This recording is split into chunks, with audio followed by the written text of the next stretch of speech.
Am I the a-hole for telling my ex he can figure out his own damn gifts for his own kids and stop expecting free stuff from me? I found out my ex was having an affair 5 years ago. He left me for the other woman, who he now has 3 kids with. We have 2 together. Our daughter is 10 and our son is 8. At first, I did my best to try and put things in the past and think of the kids by being considerate when it came to their siblings. And then they started expecting me to send more and more. I'm talking not just something for Christmas or birthdays, but Easter and whenever I get my kids something big just because. It was also the expectation that I would take them on fun trips with my kids, that I would have them in my home. And I just can't. I hate my ex. I hate his wife, and I don't love their kids, even as my kids' siblings. I don't hate them, but I also don't want to be part of their lives. Might sound terrible, but I just can't. Even with them being cute babies and toddlers, there is just too much that went on with me and my ex and his affair partner that I can't deal. Now, ex is claiming that this is hurting the kids. I'm a spiteful witch, that I owe it to our kids to be a better person, etc. And that it made the kids days to have gifts from someone other than mom and dad, since his wife is a former foster kid and he was disowned by his family for cheating. They're very religious and do not approve of divorce or any kind of cheating, and I can confirm they were disgusted by his actions. So the kids only have them. X was never a person who had a lot of friends, and definitely not someone who would buy gifts for the kids. The kids never really got into buying the gifts, which could be due to X only having 1 weekend a month due to his work schedule. But yeah, I guess part of me does feel bad because of the kids. The other part of me just really resents being in this position and being taken advantage of by my ex and his wife. Am I the a-hole? Now for the top comments. Not the a-hole. Ironic that a man who had an affair left you for the mistress is telling you to be the better person. Well, he knew he wasn't capable of being it. Not the a-hole. You do not owe your ex's kids gifts. Unfortunately, the expectation has already been set up with them, but they'll get over it. Don't let yourself be guilted. They definitely would. All his kids are under 5, so we'll probably forget eventually. I can still feel a bit guilty, but it's not a thing I want to keep doing forever. Not an a-hole. He thinks you owe it to the kids to be a better person? What does he owe to the kids then? Not an a-hole. What about not having a home-wrecking father? He owed that to his first kids. Not an a-hole. He's latched onto you like a leech. Salt won't work here, but he needs to get shut down hard. The cohesion of his family is his business, not yours. Good luck. He sounds very tiring, but you are absolutely right. Next story. Am I the a-hole for calling my bio dad a stranger? Long story, hope it makes sense. I, 27 female, spoke to my bio dad, 50 is male, a while back, and he said he wanted me to have his last name. In the past, this man claimed my mother was a loose woman and that I wasn't his child. He would even tell me this when I was little and was visiting him. So I told him I didn't think I wanted to do that because of said history, and he made it off like it should be an honor, and that he's ready to claim me as his own. Fast forward, I get a call from his sister. She asked if I could go to court and tell a judge that my bio dad is my dad, so that it would be easier for him to get a green card. I said I'd only do it if he was going to bring my siblings over too, but I wanted to wait. Well, they moved on and tried to find another way to bring him into the country. Eventually, I spoke to his family about what happened and mentioned that he doesn't know me. He's never acknowledged my birthdays or helped my mother financially. She had to bust her bum to give me what I needed, and luckily, what I wanted. He'd only call, but with years between phone calls, visits only happened because my mom would save up to send me on vacation during school break to see her sister. And every chance I had to spend time with him, he would get drunk and just rant about how my mother is loose. I also mentioned that I tried to confront him about this and how much pain it cost me, only for him to deny it ever happened. He might have been too drunk to remember. Anyways, once my rant was over, I topped it off with threatening to file for child support on my mother's behalf if I did help him get a green card. I said he's a stranger and has a big sense of entitlement. Well, his family didn't like that at all. They said I needed to forgive him and to let him into my life because he's my dad, and always will be. My siblings are very offended, and some of our cousins have been rude about it too. They're acting like I'm being disrespectful. I don't think I said it in a rude way, but with conviction. Am I the a-hole? Edit. This post has me shaking in my boots down memory lane. I should have clarified some things.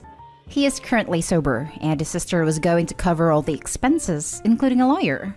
I'm not too sure what the process is, but I was told I could have helped the process to get a green card go a lot faster.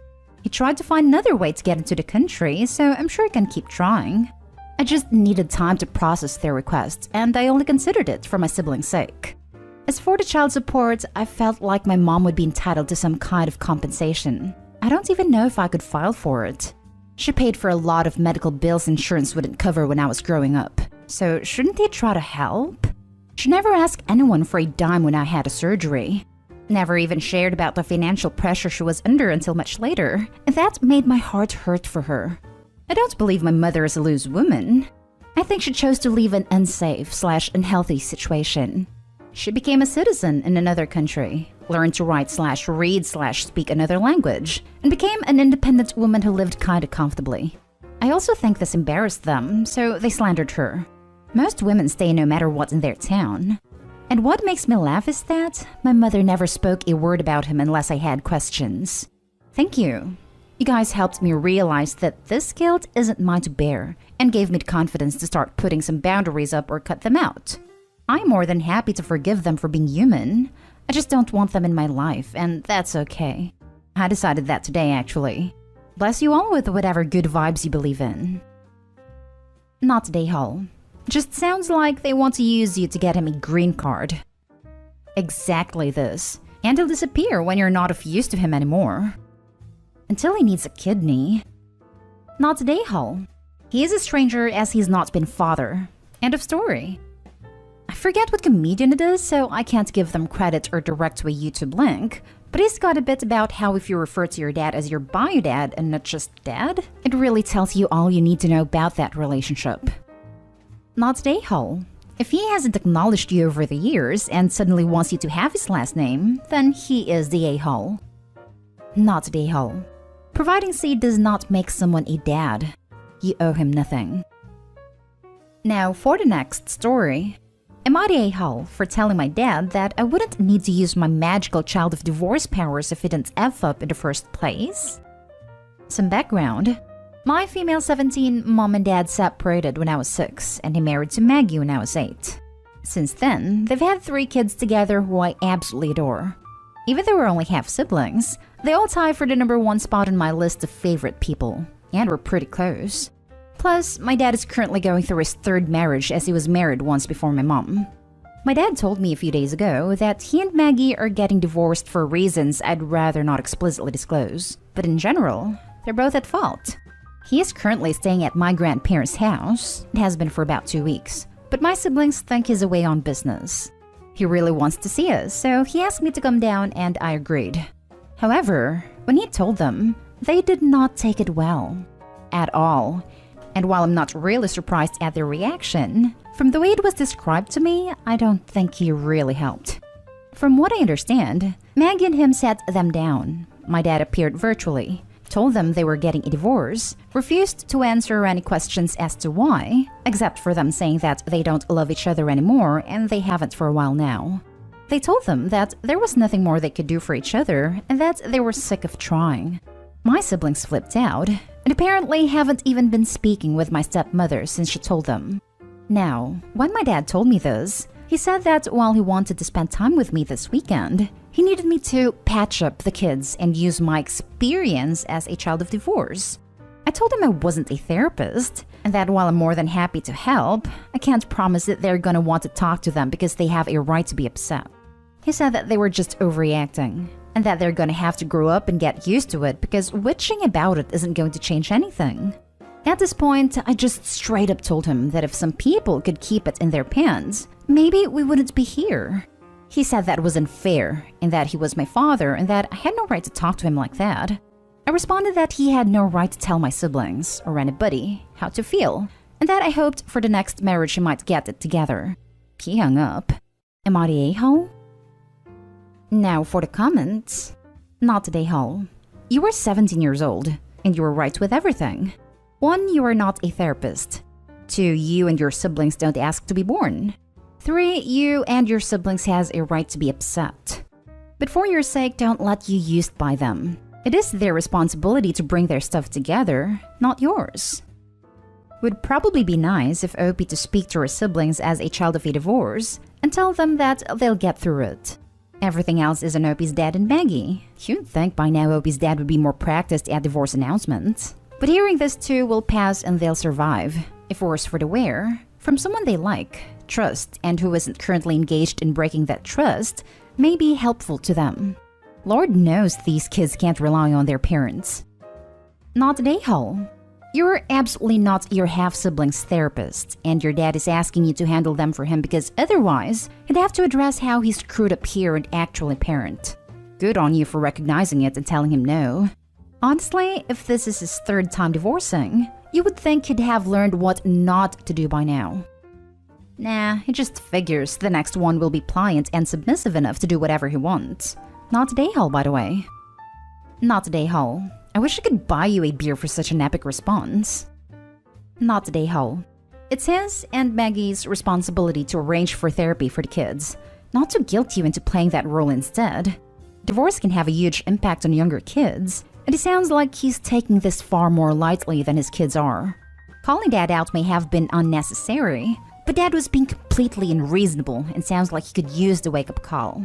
That being said, your dad's hostility on the matter, if unusual, could be a sign that he feels a reasonable amount of guilt for what his kids are going through. If so, he's coming from a place of many emotions and may not be at his most reasonable right now. Nonetheless, asking you to do the job of a trained mental health professional is inappropriate, and you were right to decline.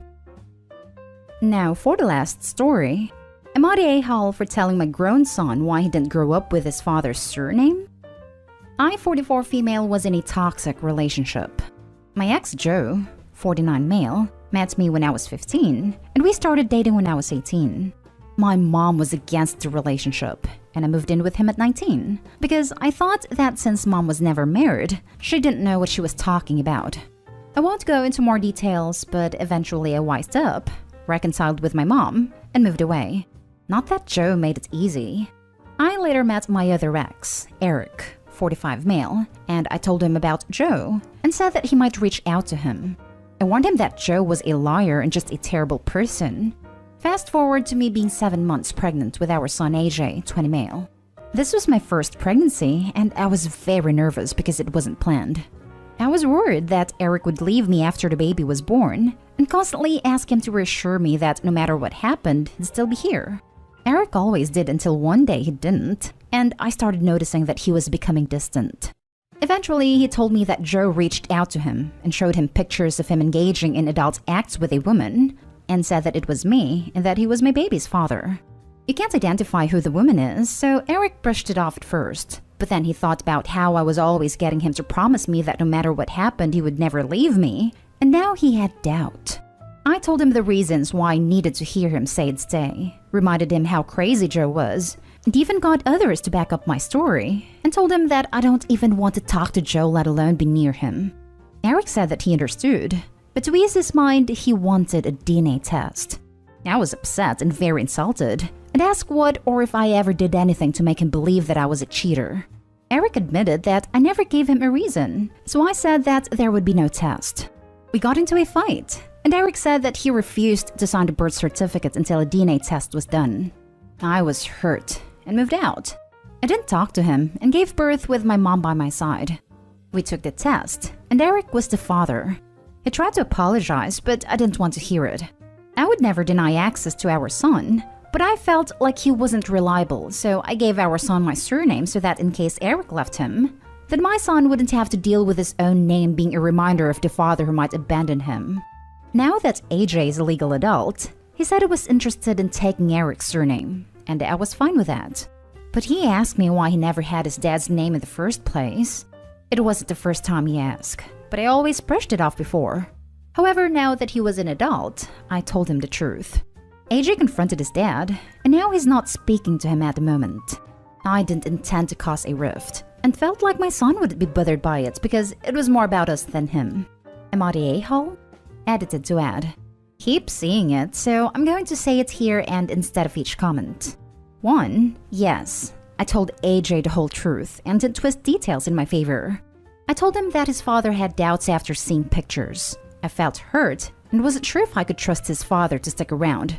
I admitted to him that it was mostly issues I had, but was also hurt that Eric would trust someone who hurt me instead of me, despite admitting that I never gave him a reason to not trust me. 2. After my son was born, I developed postpartum and I got therapy not too long after giving birth, and have worked out a lot of my issues now that I'm a more mature adult. 3. Yes, despite my fears, Eric did stick around. And up until now, AJ and him have had a great relationship, which is why I feel guilt now. 4. I refused to hyphenate because, again, I thought Eric would leave and didn't want his name attached to our son if he did. 5. No, Eric never pushed to change the name, probably because he felt too ashamed after the test confirmed that I was telling the truth, but his side of the family would bring it up a couple of times. Not Dayhall. He's a grown man. He's old enough to know the truth. Not Dayhall. You were not married to Eric, and you never knew what kind of father he would turn out to be. You knew you were going to be a constant in your son's life, and it was in his and your best interest to give him your last name. Too many women give their children, who were born out of wedlock, no judgment, the last name of the father and then are tied, by name, to a man who doesn't participate in raising them. And that's what I was worried about.